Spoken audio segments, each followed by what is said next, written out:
আমাদের প্রেরণার মিনার, আমাদের ইলমি সূতিকাগার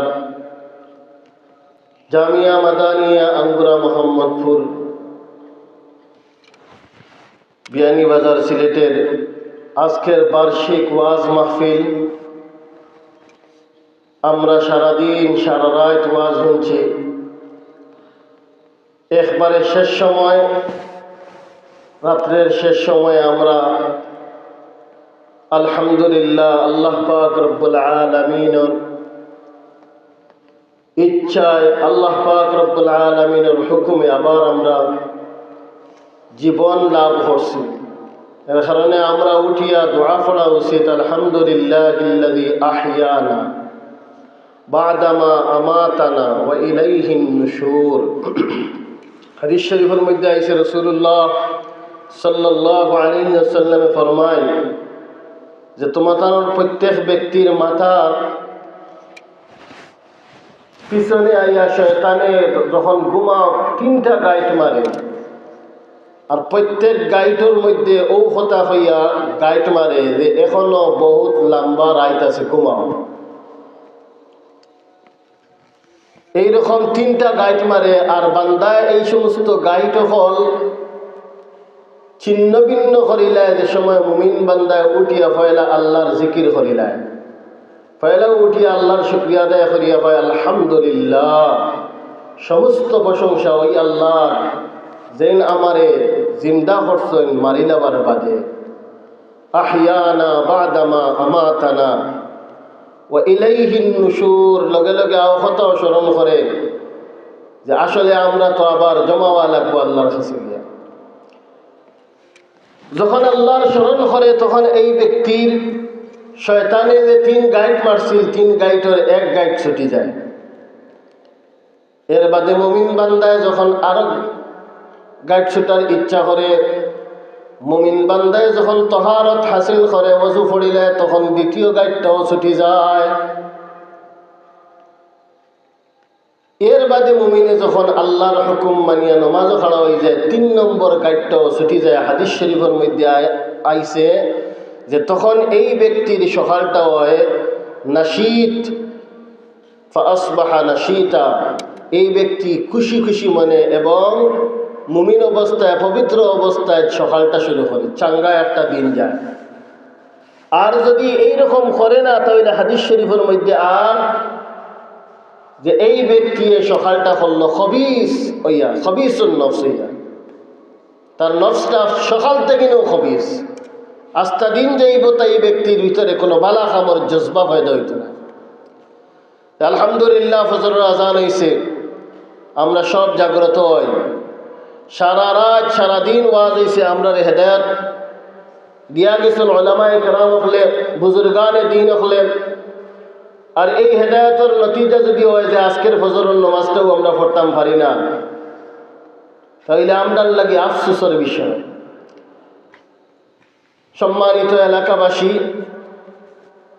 আমরা ফজরের আজান হইছে, আল্লাহ পাক রব্বুল আলামিনের নাম লিয়ে লিয়ে উঠি, ওযু পড়ি, মসজিদের দিকে রওনা হই, মাহফিলের দিকে রওনা হই।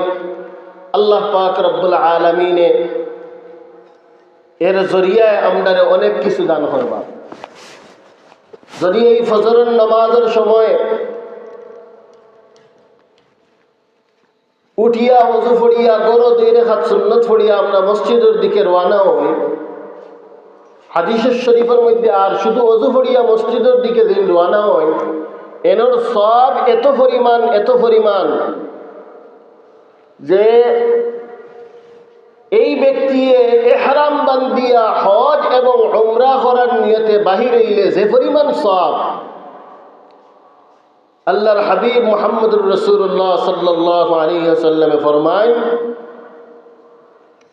যে কোনো ব্যক্তি ওযু পড়িয়া মসজিদের দিকে রওনা হইলে সেই পরিমাণ সওয়াব। মান খারাজা মিনাল বাইতি মুতাতাহহিরান ইলা সালাতিন মাকতুবাতিন ফাআজরুহু কাআজরিল হাজ। যে ব্যক্তি ওযু পড়িয়া পবিত্র হইয়া কোনো ফরজ নামাজ আদায় করার লক্ষ্যে মসজিদের দিকে রওনা করে, এই ব্যক্তি এহরাম অবস্থায় এহরাম ফিন্দিয়া বাইতুল্লাহর দিকে রওনা হইলে যেই পরিমাণ সওয়াব এতটুকু সওয়াব আল্লাহ দান করেন। আর ফজরের সুন্নতটা গড় ফড়িয়া বাহির হইলে আল্লাহ পাক রব্বুল আলামিনে বাড়তি আরো 3টা পুরস্কার দান করেন, যে 3টা পুরস্কার আমরা খুব দরকার। যে ব্যক্তি ফজরের সুন্নতটা গড়ের মধ্যে পড়িয়া ফরজ নামাজ পড়ার উদ্দেশ্যে মসজিদের দিকে রওনা হয়, আল্লাহ পাক রব্বুল আলামিন এই ব্যক্তির পরিবারের মধ্যে যত ধরনের বিবাদ, কলহ, ফসাদ সব কিছুর আল্লাহ পাক রব্বুল আলামিন নিজ জিম্মাদারিতে দূর করিয়া দেন। আজকে আমরা দুনিয়ার মধ্যে কোনো কিছুর অভাব নাই, টাকা পয়সার অভাব নাই, সুখ শান্তির আসবাবের কোনো অভাব নাই, কিন্তু একটা অভাব বড় বেদবর আছে, ঘরের মধ্যে শান্তির অভাব। বাইয়ে বাইয়ে মিল নাই, স্বামী স্ত্রী মিল নাই, ঘরের মধ্যে একজনে আর একজনের লেগে খালি লাগালাগি আছেই, অশান্তি কাজ করেন। আল্লাহর হাবিব মুহাম্মদুর রাসূলুল্লাহ সাল্লাল্লাহু আলাইহি ওয়াসাল্লাম ফরমায়, যেই ব্যক্তি 2 রাকাত সুন্নাত ঘরের মধ্যে পড়িয়া মসজিদের মধ্যে রওনা হয় ফরজ নামাজ পড়ার লাগি, তার 1 নম্বর পুরস্কার হইল গিয়া এই ব্যক্তির ঘরের মধ্যে যত ধরনের ফিতনা ফাসাদ আছে, যত ধরনের অশান্তি আছে, আল্লাহ পাক রব্বুল আলামিন এই ব্যক্তির পরিবারটাকে নিজ জিম্মাদারিতে এগুলা উঠে আনিবা। ফজরের সুন্নত ঘরের মধ্যে পড়িয়া আওয়ার মধ্যে এত ফায়দা। আমরা অনেকে মসজিদের দিকে রওনা হই যে মসজিদে আইয়া ওযু পড়ার চিন্তা করি। ও মেরে মুহতারাম দোস্ত আজিজম, আমি যখন কুটুম বাড়ির যাই, আমার বিয়াই বাড়ির যাই, আমার হৌর বাড়ির যাই, আমার হরির বাড়ির যাই, কোনো কুটুম বাড়ির যাই, তখন আমি কি সুন্দর পুষ্পাস করিয়া সুন্দর হইয়া তাইলে এর বাদে আমি কুটুম বাড়ির যাওয়ার চিন্তা করি। মেরে মুহতারাম দোস্ত আজিজম, আল্লাহ পাক রব্বুল আলামিন তার বান্দারে মেহমান হিসাবে কবুল করেন, তার ঘরের দিকে ডাকেন। বান্দা যখন আল্লাহ পাক রব্বুল আলামিনের মেহমানদারির দিকে ঘরের দিকে রওনা হয়, এই সময় দেখা যায় পাঞ্জাবি একটা খান্দলিয়া দৌড় তুলছে। আল্লাহ পাক রব্বুল আলামিন চাই যে আমার বান্দা আমার দিকে আর যখন তখন সুন্দর আও, যত সুন্দর আমিও আমার বান্দারে ওভাবে গ্রহণ করব। এর কারণে আমরা পবিত্র হইয়া, অন্তরে সুন্দর করিয়া, শরীরে পবিত্র করিয়া যখন আল্লাহ পাক রব্বুল আলামিনের ঘরের দিকে রওনা হই, আল্লাহ পাক রব্বুল আলামিন ওলা খুশি হন যে খুশি হওয়ার কারণে আমারে হজ করার সওয়াব, হজ যাওয়ার সওয়াব আল্লাহ পাক রব্বুল আলামিনে বাড়ির খান্দার মসজিদে যাওয়ার কারণেও দিলেন। সুন্নাত মসজিদ আইয়াও পড়া যায়, কিন্তু বাড়ি ছড়ি আইলে আল্লাহ পাক রব্বুল আলামিন এমন বাড়তি 3টা পুরস্কার দান করেন যে প্রত্যেকটা পুরস্কারের প্রতি প্রত্যেকটা মানুষ আমরা মুহতাজ। 1 নম্বর আমরা সাংসারিক অশান্তিরে দূর করার তিয়ার হইল গিয়া ঘরের মধ্যে নামাজ পড়া। আল্লাহর হাবিব মুহাম্মদুর রাসূলুল্লাহ সাল্লাল্লাহু আলাইহি ওয়াসাল্লাম আর হাদিস শরীফের মধ্যে ফরমায়, তুমি তোমার ঘর করলে কবরস্থান বানাইও না। এই কথায় 2টা জিনিস সাব্যস্ত হয়, কবরস্থানও নামাজ নাই, আর 2 নম্বর ঘরের মধ্যে একবারে নামাজ ছাড়া অবস্থায় ঘর রাখা হইত না। আমরা অনেক খবরও দেয় গিয়া কবরস্থানও মাজারও নামাজ পড়া সেটা দেওয়ার, কবরস্থান নামাজের কোনো জায়গা না। সাথে সাথে আও কথাটাও আপনার বোঝার দরকার যে গড় করলে একবারে কবরস্থান বানাইয়া, অর্থাৎ মোটেও নামাজ পড়ার কোনো ব্যবস্থা নাই, এইরকম বানানো উচিত না। সুন্নাত এবং নওয়াফিল এই সমস্ত নামাজ যত গোপনে পড়া হয়, যত আদারে পড়া হয়, অত দামি বনে। এর কারণে নিজের ঘরের মধ্যে আমরা পড়িয়া আইলে আল্লাহ পাক রব্বুল আলামিন বাড়তি পুরস্কার দান করেন।